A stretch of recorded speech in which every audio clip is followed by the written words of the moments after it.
mystery doesn't really matter. None of it. It's a really good show that's really enjoyable, but it's not even like it feels high stakes. It's just so Mhm. it's like interesting. It's a human like a human study, I guess. It's like Mhm. it feels like you know all these people. It feels like sometimes you act like some of these people and Mhm. you like them Oh and you hate them. man, that's Sometimes it's real. just it's But weird. It's Yeah, like I reality fear TV. enough I'm about worried Debatable. I'm worried I'm worried I'm Ethan. That's a reference that only some people will get. We have Yeah. not watched it, by the way. We're about to watch collectively White Lotus after we tape this big television I wish show. you were Ethan, because if you were Ethan, then I wouldn't have to pay when we go to dinner all the time. Football. Snuck in that one final blow before we have to talk about football by law. Oh man. All right. I wish I was Well- that jacked. Anyway, yep. Let's get rolling. Welcome to Debatable. That's Pablo Torre, Domonique Foxworth, Bill Oh, right. Barnwell. Hi. Ethan, you Hello. shirked your responsibility, but I digress. Let's start. Hope you're with alive, these- buddy. We're off to a Let's start great with the start. story of the day, which is Brock Purdy. And my question for you all, did Brock Purdy's performance change your expectation for the 49ers moving forward? Well, this is kind of like a question about a television show. Does this feel like a dramatic plot twist? What we just witnessed today, them beating the Bucks, Dominique. The Yeah, problem 35-7. It's like Family Matters when they started that show. Like Urkel wasn't on the show, and then they like brought Urkel in for like a guest episode, and like before Yes. Urkel showed up, everybody thought they were the star, and it's clear that the star is not Jimmy G, the normal leading man. So- And now it's clear to me that the show is just so good that it don't matter who you put there. It could be Urkel, it could be anybody, and Brock Purdy in this scenario Wow. is Urkel. Way to so- go, Urkel. So in this scenario, Brock Purdy is Urkel, and Maybe Jimmy not. No, Urkel was Garoppolo- too talented. No, I'm sorry, bro. Stefan Urkel. and Jimmy at the Garoppolo very is least. Stefan Urkel, the very sexy version of Brock Purdy, but really kind of the same thing at heart, just sexier. That's what, Well that's done. what checks out here. Wow. I Wow. That's feel that exactly way. what I was thinking when I said I think this I'm up. insulted on everyone's behalf so far. I'm just Proceed. happy to have such a good teammate. I just love it. I just fumbled the ball because I started out with this great analogy. I fumbled the ball, then Bill scoops it up and circles the defense and goes 50 yards for a touchdown. Way to go, Bill. I'm Love you. often compared to Tyreek Hill for the wrong reason, so this checks out perfectly. I'm going to answer a question that is not this question, but something maybe vaguely related to this Nice. question. That my expectations for the Niners did change today, but it was I for know the where you're going. negative, and it wasn't because of Brock Purdy. Dominique knows exactly where I'm going with this. Dominique, where am I going? I don't. I don't know. Oh, I was so excited. I thought we were on the same wavelength. Finally, and yet No, Dominique, I believe what we were looking for is I thought you were do going. that? I Yeah. thought you were going with the yes. My expectations have changed. My expectations are higher now because No. Brock Purdy is Of better. course That's where I not. thought you were going. No, And absolutely then I could not. tell Brock at the end Purdy. you weren't going that way, and then I was like, oh, I don't want to ruin I'm it. going He's that doing way. the thing. I'm going that way. So why Pablo, should I you not have be an going that opinion? way? On a football thing? I hate all of you. I hate all of you. All I do is I come I'm excited. here and I like Brock Purdy. Fill in, get in where I can, help move the ball around. Mhm. And I come to find out that in fact, I should not be as enthusiastic about myself or the quarterback I just was impressed with. Debo's injury. Is that what it is? Is it? That is exactly what Yeah, it I is. finally See, got it there. took you a few seconds, but you got there. The whole case for why Brock Purdy was going to be fine in this offense was, well, he's got a lot of guys to throw the ball to. He just has to hand it to Debo or Christian McCaffrey or throw it to Brandon Ayuk or throw it to George Kittle. Just get it to the other guys and they'll take care of it. But now Debo is no longer part of this team for the short term. He has a high ankle sprain. As we're recording this, is the report that is probably going to cost him the rest of the regular season. We might see him be his normal self in the postseason. We might not see him again at a high level until next year. We've seen guys like Michael Thomas and Odell Beckham, where high ankle sprains have been seriously long-term major issues for these players. And I hope that doesn't happen with Debo, but that case for what the Niners can be, that upside case for what they can be, is dramatically different without Debo Samuel in the fold. So it was weird how when an injury is so bad that you're excited about a high ankle sprain because it looks so Yes. gruesome that you just knew Yep. something was wrong. And I'm probably alone in this. It's my own like player / union perspective, But when someone has an injury that looks serious, my first thought goes to, did they get to their second deal yet? And I was overcome with a great deal of calm and relaxation because I remember this offseason, Debo cashed in. So while he was crying on his way off the field, I had a good feeling that at least he didn't have his money messed up by this stupid, violent game. I'm sorry. I know that has nothing to do with Super Bowl projections or whatever, but it's my honest reaction when someone goes down. It's like, did he get his money yet? Please let him have gotten his money. So while I am glad that Debo's bank account is intact, and I'm glad that his lower body is unbroken, although we have the high ankle sprain to deal with, which is now something that I'm worried about more than I was before sitting down for this fake television show, thanks to Bill. Are we really just yadaing over them just destroying the Bucs? Is that where we are? Like, truly, that's where we are. The Bucs aren't good. Like, do we have any reason to believe the Bucs are an actual good football team at this point? Like, they're a bunch of famous names. I don't know if the dudes inside those jerseys are the same players we saw 2 years ago. And I don't see any reason to think that this game told us a lot more about Brock Purdy than we would have expected. This was a game where Vita Vea, the star Buccaneers nose tackle, went down with an injury on the third snap. So no surprise the Niners could run the ball effectively. Niners were ahead this entire game, so Brock Purdy was never put into situations where he had to throw. He was fine. Some good throws, some sloppiness. He missed a protection, got a hit on the first play of the game. Surprised he didn't fumble, actually. It was a pretty incredible play to avoid fumbling. Had an interception taken away by a penalty. Some high throws. He was fine, but this was never a situation where we were going to learn more about Brock Purdy if the Niners were going to be leading this entire game. What happens with Brock Purdy, what matters with Brock Purdy, is what happens when the Niners are trailing and have to throw the ball to catch up. Yeah, I think at a glance, I think the story seems a lot more interesting than it actually is. But all of us who know about both of these teams and people who've been watching these teams for all the season, for this whole season, like recognize that they weren't good. The thing about the Bucs that I find particularly interesting is Tom Brady's like been leaking these things, or at least it's been conversation for the past few weeks about what he's going to do next year. Stopping on the way into the stadium to take photos of his childhood team on the wall of the stadium, very inconspicuously. Dominique, what do you mean? I mean, it's very unlike Tom Brady, and he's been like all the way back to him taking a bit of a sabbatical during training camp and various like going to weddings in the middle of the season. It's been a very like, at least unlike the myth of Tom Brady that we've been sold and we believe. So it feels like a story that I don't have any evidence to support, but it's like Tom feels checked out. So, and everyone is also like reacting in kind. It's hard because when Tom's all in, they all seemed all in. And now they all seem kind of checked out. And it's probably just me filling in the blanks for what makes a better story based on all these ancillary stories, but it sure feels true. You know who's not too cool to feel any feelings about this game?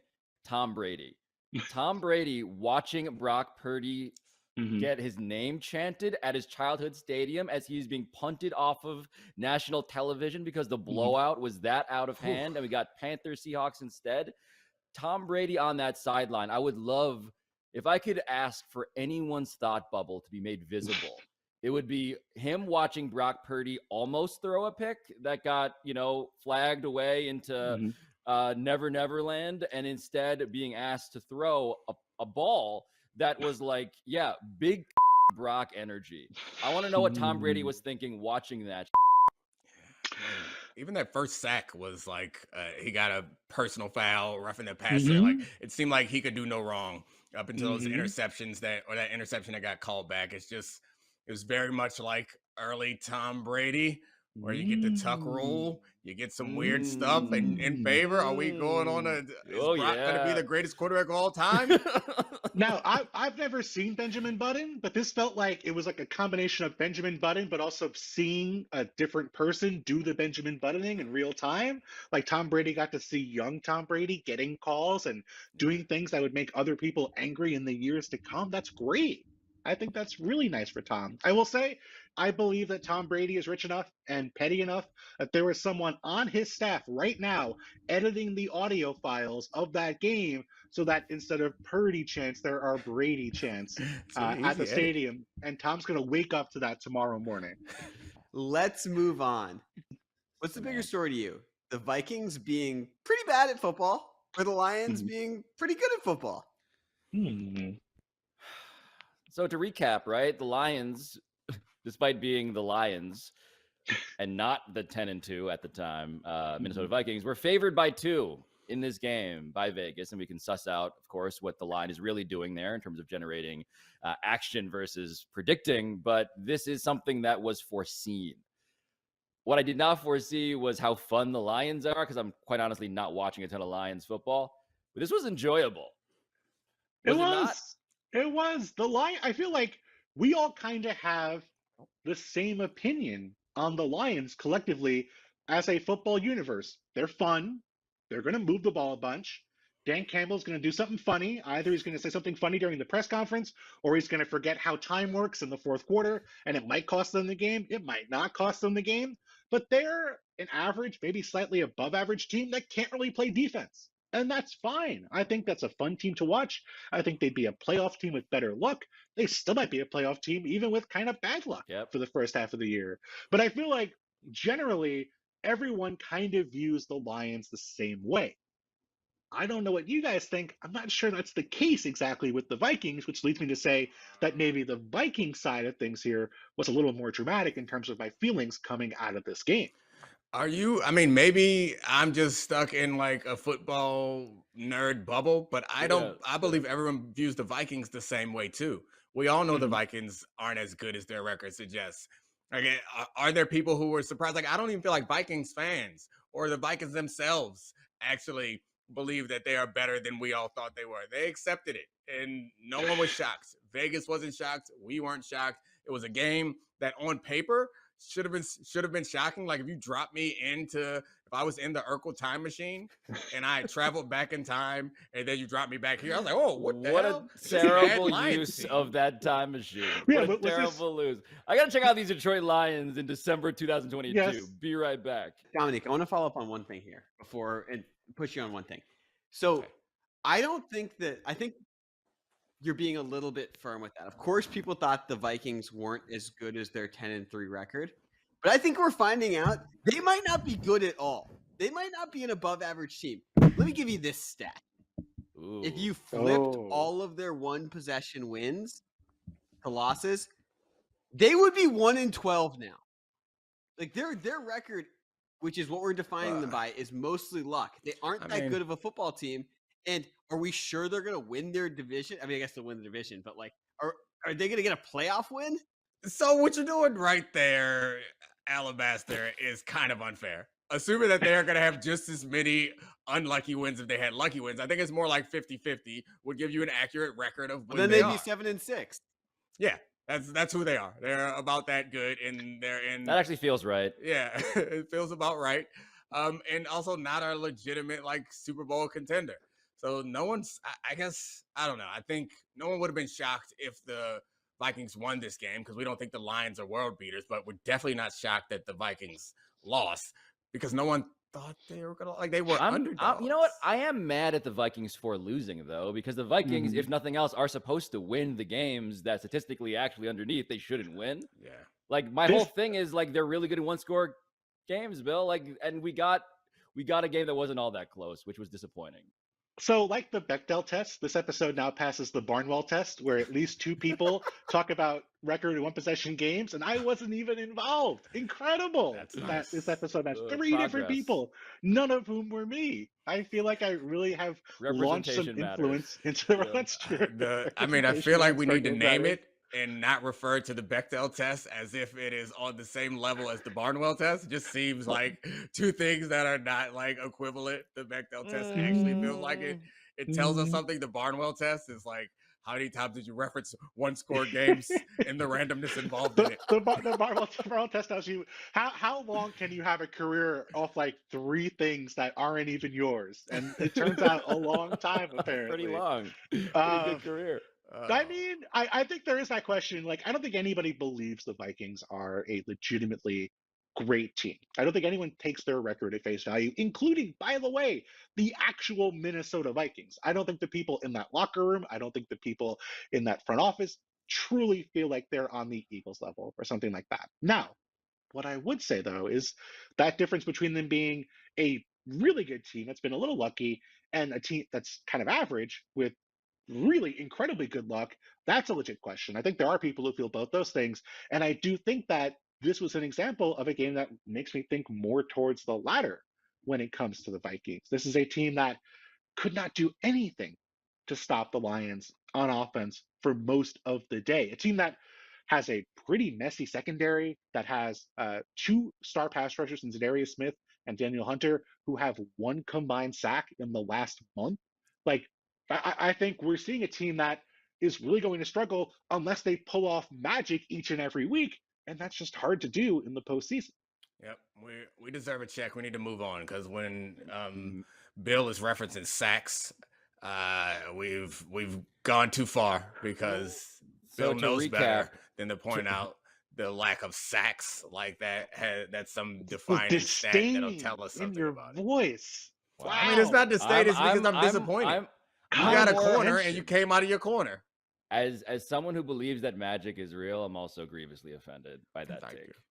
Hold on, before we move on though, nobody cares about either of these teams. You should care about the Lions. I care about the Lions. No, they're pretty good and they're fun, and Dan Campbell's weird, and they're like a quarterback away, and like they could be in the playoffs. They're a quarterback away. What's wrong with the quarterback they got? How dare you? Wait, they're interesting. Now I'm offended. Yeah, you've roused that was thrown into the pool. What I mean, the issue with this team is not the quarterback. Unless you have some quarterback who can play defense, then they are not a quarterback away. They're a defense away. And the quarterback they have right now is evidence that we spend too much time chasing quarterbacks, and honestly, like a well-constructed offense with a well-coached and well-constructed offense with talent elsewhere can survive. Look at Jared Goff in two separate locations, has had lots of success without being all that great a quarterback. But the problem with this team is not the quarterback. They could use an upgrade there. The problem with the team is they can't stop nobody. Here is my concern. I think the Lions are a really fun team, and I think it's fun to be on that bandwagon as it goes up. But I don't think it's going to be fun once people actually expect them to be good. That is my concern, is that the bandwagon is creaking. I can see people jumping on. It looks like that scene, that GIF where it's like people climbing up the wall in that zombie movie to try and get on. World War Z. Yeah. Literally, you could have said anything that vaguely sounded like a zombie movie, and it would have been like, oh, yeah, sure. I'm absolutely not my area of expertise. That was but I will say that I think it was Pride and Prejudice, yes. I'm just concerned that Little Women. That like we're getting too confident in the Lions, and we're all gonna end up with a fall here, and I don't want to be there for that. This is really giving me like White Lotus season finale is gonna suck vibes. Like there's no way you can deliver on all of this. That was the hidden message. I watched White Lotus, and I'm excited about the finale, but I demand that we not mention it again for the rest of the show. Like we've gone over our White Lotus quota. I tried to talk about a Disney property in Family Matters, and I was moved on to the next topic. We've been talking lots of Family Matters. Let's talk Southside. We're talking HBO Max. Southside, great show. All right, Alabaster. Now we're just promoting things that are of no benefit. Yes. Yeah, it's no benefit to me either, but it's just like a really good show. That I got two things to say. Don't laugh too hard, though, white people. Two things to say. The right amount of laughter. One, the Lions defense hasn't been that bad for about 2 months, and two, White Lotus. But let's move on. So the next question: which contender had a more worrisome performance today in a win, the Chiefs or the Cowboys? Really, Pablo? That's all you got? I mean, I was gonna give you guys, self-styled football geniuses, the room, but to me, the answer is obviously the Cowboys. Like, what am I? No, I mean, I guess what I was expecting was you to set up what happened, like these teams lost, who they lost to, like do the thing that you do every topic. That was what I was expecting you to do. I'm sorry, excuse me. So wait, no. Domonique, can you take Pablo's place for this question? I could.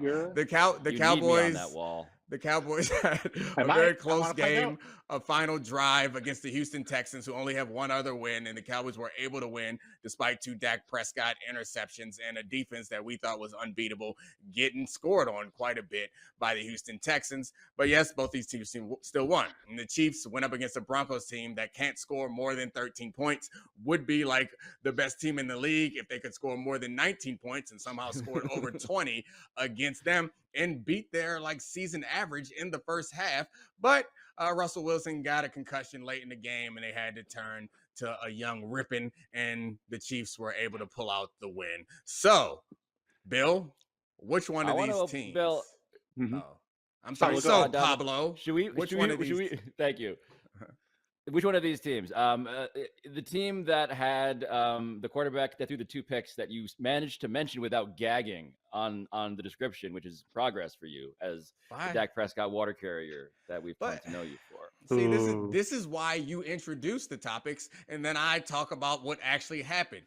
Because one interception was a tip ball, the other interception he got slapped on the bicep, and then he led a game-winning drive at the end. Like, I understand Dak Prescott through the course of this year has not been the greatest quarterback. He is not going to be Patrick Mahomes. He's not on that level. He's never going to be on that level.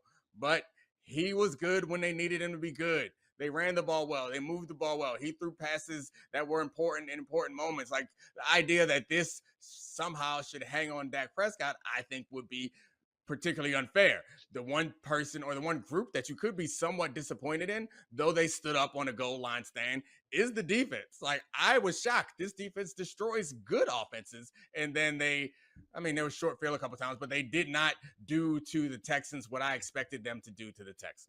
The way Domonique talked about Dak's interceptions was like, it was like an RPG. It was like, Texans defense uses bicep slap to cause an interception. It was like, that still counts. It doesn't mean it's any less valid of an interception. Like, you got to get the ball out. Why are we making excuses for Dak Prescott? I'm for not making those excuses. interceptions? You are. You just did. I'm not. I'm just using, like, if we are looking to point blame or to project like how this team is going to play going forward, I put more weight on a clean pocket pass thrown unhit directly to a defender than I do to a deflection that pops up in the air and turns into an interception. And I guess you could say Dak should have felt the guy rushing and hit him. Like, yeah, it's fair. He deserves some blame for that, but it's very different than like clean pocket throw right to the defense. I just want to point out, if Brock Purdy did that, you would have spent the first 5 minutes of the show talking about who could plug any Niners quarterback in. Yes, because Brock Purdy has no track record. Dak Prescott has an actual successful track record. What are you doing to me here? Where's Bill Barnwell? And what have you done with him? Like, goodness gracious. You want me to just like fly off the seat of my pants and just yell crazy stuff? I can do that. Is that the problem? You're mad that I took the smart take and you want to take it? Is that what's going on here? You want me to take a dumb take? I did. I thought you were still doing Pablo. I thought you were still doing the Pablo impression. Okay, thank you for offending me at the very end of this. But wait, Bill, tell me why, when I watched the Cowboys and the Texans, and again, to reiterate a point that I believe Domonique did a good job in mentioning and highlighting, that they almost lost to the Texans. Explain why this is. Explain why you see this in a way that also leads you to be worried about the Cowboys. I am worried about the Cowboys because I think this was a pretty good performance from the Texans offense, which I did not expect. And the Texans offense that, by the way, was playing 2 quarterbacks the entire game, and they were Davis Mills and Jeff Driscoll. So it wasn't like Steve Young and Joe Montana exchanging snaps for this team. Down their top 2 wide receivers. Amari Rodgers nearly had as many yards in this game for the Texans as he did during his entire career with the Green Bay Packers.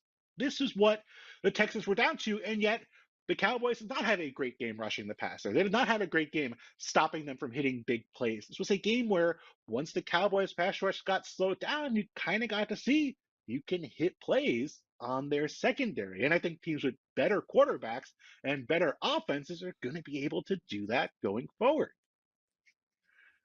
You guys, I'm sorry, Oh, am I I'm sorry. interrupting? Yeah, I don't know. It got carried away. My point was, you just said all the same I said. That's Like, not Yeah, true. the I was concern. responding to Not. Domonique Yeah, it's noticing like that. I said the same thing. If there's something to be concerned about, it is the Cowboys defense because they did not dominate this bad offense the way that we expected them to dominate. Despite the fact that there were some turnovers and some short fields, they did stand up in a great goal line, 4th down stand. They made some plays, but I don't walk out of this game concerned with the Cowboys offense or their quarterback. If I have any concern, it's with the Cowboys defense not being able to destroy this offense the way we anticipated. But how have we not gotten to the Chiefs and their embarrassing struggles? But again, like I feel like I'm not anymore. Like, this is a down year for the Chiefs. Bill wants to respond. Hold on. Bill, Okay, I'm sorry. Bill is disappointed in your characterization of his point and also in your defense of yourself, which is a reiteration of the points you made before. I feel like I'm just not paying attention to the show anymore. I feel like I just missed this entire section where Domonique said the things that I thought he just talked about Dak for 3 minutes, defending Dak the entire time. Okay, I feel like maybe I missed that part of it. Are you concerned about the?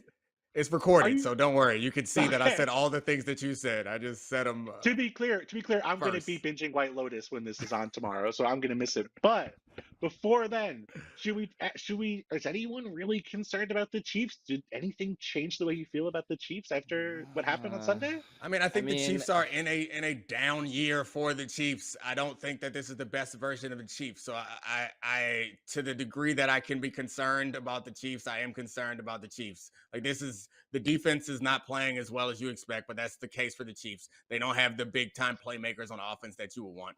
They protect Patrick Mahomes and he makes magic happen. They could win the Super Bowl, but I could see them losing in the divisional round or in the AFC Championship game because they aren't the dominant force that we've come to expect them to be.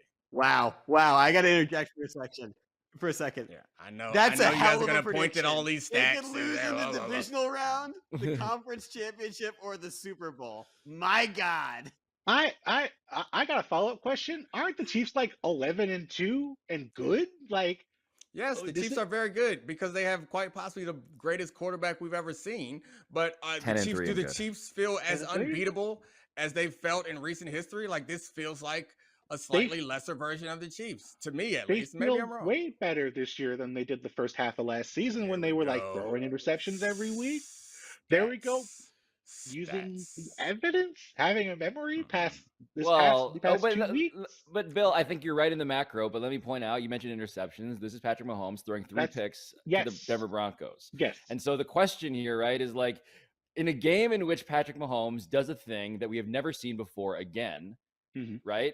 That pass, which I don't even know. Yeah, have you guys ever seen that? It's like a knuckleball shot put in a ball. Yeah, he's great. For a 57 whatever yard touchdown, like ridiculous.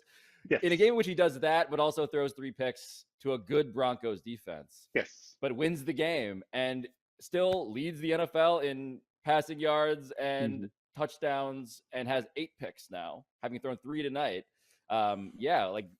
Do we really? I come away with that being like, that's the cost of the magic, I guess, is sometimes you throw 3 picks. No, because he doesn't actually. But I think that normally he doesn't. Like he doesn't have these bad games, but that's because he's never had a situation where he has not had, I was going to say a player like Tyreek Hill, but he has not had Tyreek Hill. So my point is, yes, they are just as efficient and just as effective on offense, but it's in part because we're asking for so much more from Patrick Mahomes. There aren't these bailout plays that we normally get, which is why you're going to end up with more interceptions, which is why I don't trust them nearly as much as I did in the past. So yes, they're still good enough to win the Super Bowl because they're the Chiefs and they have Patrick Mahomes and their defense will not be that big of a problem. But no matter how good the quarterback is, if you constantly keep going to him and asking for magic, sometimes he's going to throw it to the other team. And that's the problem with them now is there was a situation in the past where some drives, you ain't need nothing from Patrick because you get it to Tyreek Hill.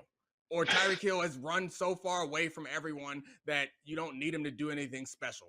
Or when Tyreek is scrambling, he doesn't have to do, or when Patrick's scrambling, he doesn't have to do this weird pass to a running back that's going to go for a big play because Tyreek has run away from the secondary.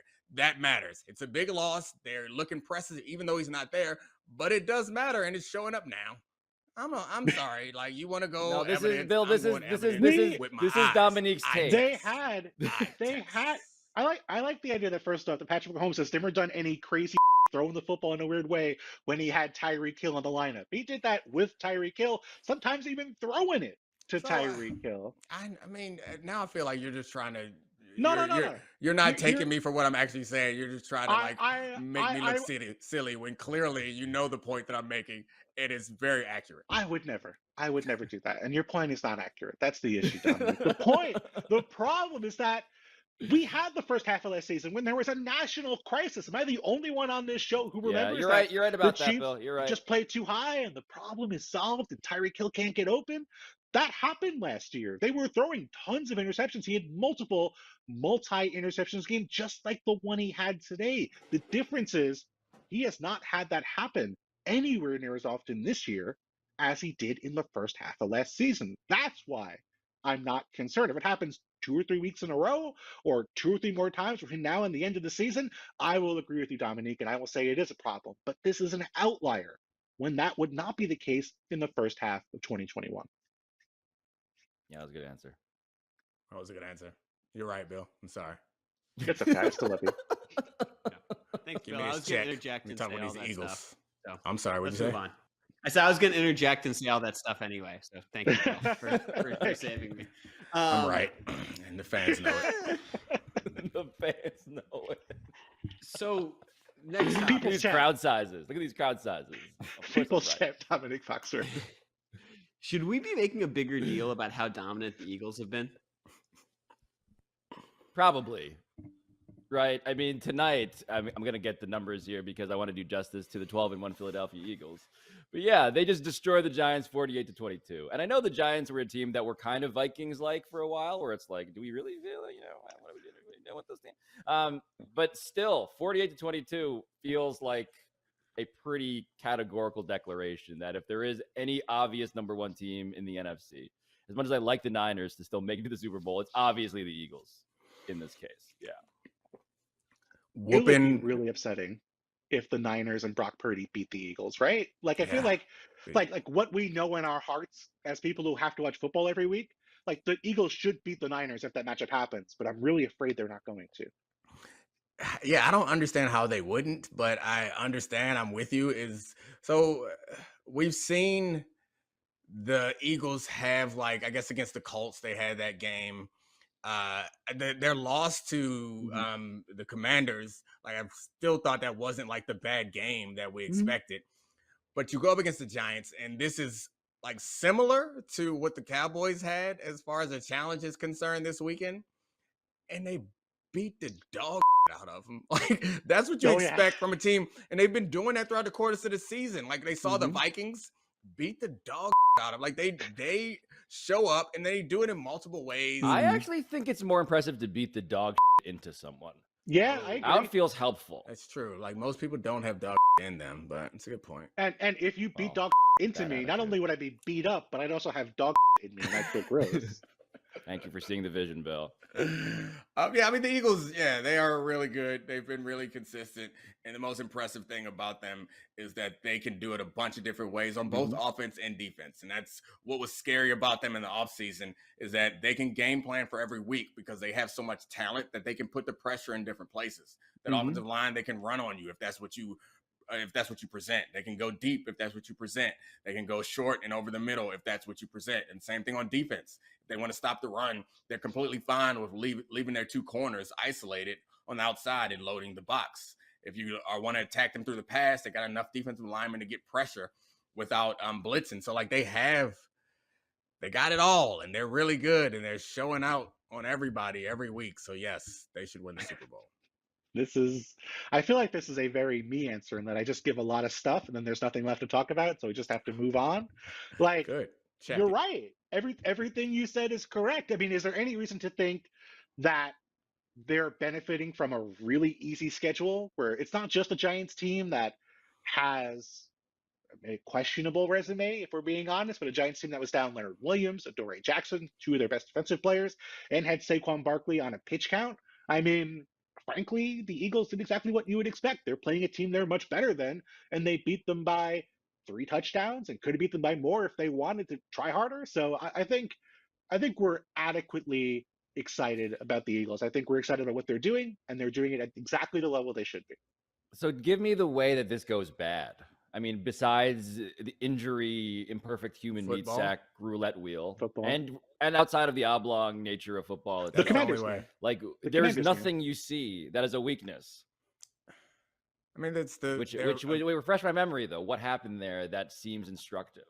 I mean, the weakness that really people point this out. Oh, sorry. Go ahead, Bill. Oh, no. Domonique was going to go. I'm going to let Domonique answer this question. Nope, I'm not going to do it because you just complained about how I took all the angles. So you had an answer ready. I didn't. Okay, so I think the weakness that people point to to with them is the inability to stop the run, which I've pointed out that I don't actually believe is a significant weakness that'll get you beat in the playoffs and in the NFL, because they are one of the best in football at eliminating the big plays, which will get you beat. So, yeah, I think that football can happen. They can get out game planned in a particular week. They could have one player could have a bad game and lead to a sack fumble. There's a lot of things that could go wrong when you start playing good teams. You can't have bad luck or you can't make mistakes. But I don't see anybody in NFC that's actually better than them.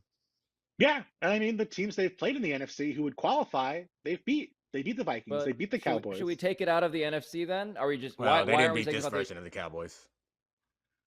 The version that almost lost to the Texans? I don't understand. Yeah, that version. Yes. That version. That version that's resilient and has a quarterback who's capable of leading a comeback drive. That other version did not have a quarterback who was capable of doing that. I feel like resilience is halfway to just halfway to political spin. Yeah, I hate you, as if I need to keep reiterating that. B, my question was, why are we limiting it to the NFC? We haven't seen them play most of the other teams in the AFC. They did beat Tennessee, right? Pretty comfortably. So, I mean, that's a pretty good example, although I don't know what's happening with the Titans nowadays. I feel like they could struggle with the Chiefs just because the Chiefs have a offense that can throw the ball anywhere. The Eagles typically give up yardage to tight ends and running backs, and the Chiefs, that's kind of all they do at this point is throw to their tight ends and running backs. So might be a bad matchup, but the Eagles could also run all over the Chiefs. They have a counter to any team they face. There's no team that you sort of looms and you think, okay, how are they going to beat them like the Bucs maybe a year ago? All right, last question, guys. Oh, I want to move on. Well, Trevor Lawrence is sort of starting to live up the hype over the last 5 games. Yes. And my question, could you see the Jaguars coming back and winning the AFC South after they beat the Titans today? Well, let's relive the AFC South for a second here, because right now it's the Titans, at 7-6, and the Jags at 5-8, and then Domonique Foxworth's Indianapolis Colts at 4-8-1, very alive, and of course the almost beat the Cowboys Texans at 1 alive. This felt like a pointed attack on Domonique to suggest that the Jaguars could come back and win the AFC South, but not the Domonique Foxworth approved Indianapolis Colts. You don't think they have a chance? Under the radar, baby. We're gonna get there. We're just flying under the radar, baby. Sneaking up on them. Wait till we see them Jags. We're walking. When you say flying underneath the radar, we're walking on the ground. That's how the Colts are getting there. Radar never pick you up if you're walking. Way to go, true. Jeff. That's Way to lead. That's our radar way to coach. I mean, I guess they could win it. I don't know. Absolutely. I mean, both Souths absolutely stink. They could. Both Souths. Which division is worse, the AFC South or the NFC South? Well, the NFC South makes me madder, but the AFC South. Why do they make you mad? Why do the Bucs, Panthers, Falcons, and Saints in some order of general 6-4 win mediocrity? No, it makes me madder because it forces us to take the Tom Brady in the playoffs possibility realistic or take it seriously. So the 3 other teams in that division make me very angry because the Bucs really want you guys to win it and you really don't want to. Whereas in the other division, I don't know. I'm not annoyed by any other teams in there. As Greg Rosenthal of NFL Network pointed out, if the Saints had not blown that lead on Monday night last week, every team in this division would be 5-8, which is incredible to think about with 4 games to go. Sadly, not the case.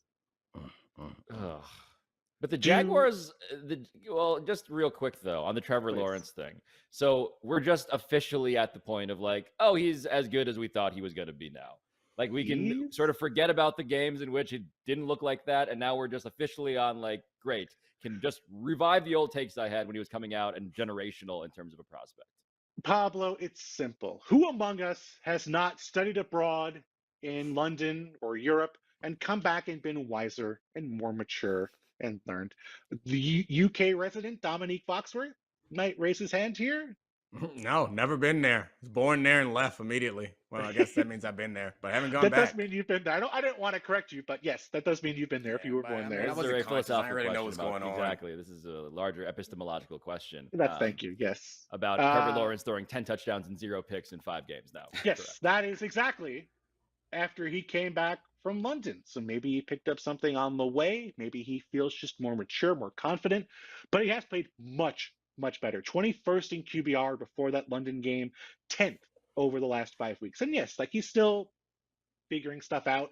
But a lot of the stuff we saw early in the season was kind of fluky. They'd be great moving the ball for 90 yards, and then he would throw a terrible, horrific interception in the red zone. That happened pretty much every week, it felt like, for the first 2 months of the season. That is exactly the thing that a rookie quarterback does, and then kind of gets out of their system and plays much better after doing. So I think I kind of believe that Trevor Lawrence is playing at that level. And if he is playing at the level we saw over the last 5 weeks, and Tennessee looks as bad as they've looked over the past 2 weeks, then yes, the Jaguars have a shot at winning this division, especially because, by the way, the Tennessee Titans travel to Jacksonville to play the Jaguars in Week 18.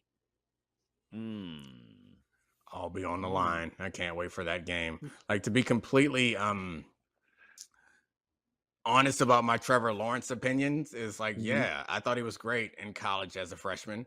And then things were up and down throughout. And I had no reason to believe that he wouldn't succeed in the NFL other than he went to Jacksonville.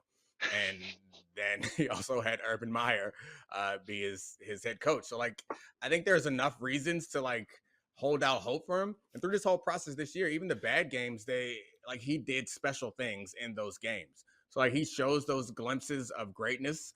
But I think that those glimpses can get you in trouble with a lot of players because they can't really ever get away or get rid of the, like, downside part of it. It feels like maybe Trevor Lawrence can move on from that or at least be coached past that. And the team around him isn't perfect, but they're getting better too. In a better situation, I think Trevor Lawrence is certainly an NFL starter and maybe like a top of the league type of guy. It's just the situation there has been really bad. And I guess it feels like it's getting slightly better. Well, there was a stat that Alabaster helpfully put down, which said that in October, was it October, right? Where they lost all of these games and they were all by one score. And they had the opposite of the Vikings roulette wheel luck, right? They lost to the Eagles, Texans, Colts, Giants, and Broncos. Wow, lost to the Eagles by one score is maybe the best loss in the NFL at this point. But the Texans, when the Texans only have one win. Counterpoint. Counterpoint. Get it right after, lose unfortunately. To the Texans. I mean, you know, I think it's less that they're not a talented enough team and more just that they've maybe done so much damage to their hopes during the first 2 months of the year that it's going to be tough for them to catch up. I think if we were starting the season over, I don't know about you guys, I think I'd be comfortable putting Jacksonville right in a tier with Tennessee as the 2 best teams in that division. Well, it's worth noting, right? We do a lot of point differential recitation here. The Titans, points for 241, points against 276. Okay. The Jaguars, a completely balanced Thanos-like 294, 294. Yes. Now that's a statistic. Alabaster, check us, man. Please. Give us a check. Please. Man. Get us I out think of Urban here. Meyer is kind of like a sneaky template for like a White Lotus season 3 character. Oh, we're back to White Lotus. Get us out of here. Get us out of here, Allie. I'm just saying, I could see him being involved in another version of this show that reminds us that hotels are so awesome that they can literally stage murders in them. And my main thought is going to be, I want to go to that hotel. Not an enthusiastic confetti sprinkle. No. It's like not even properly spread.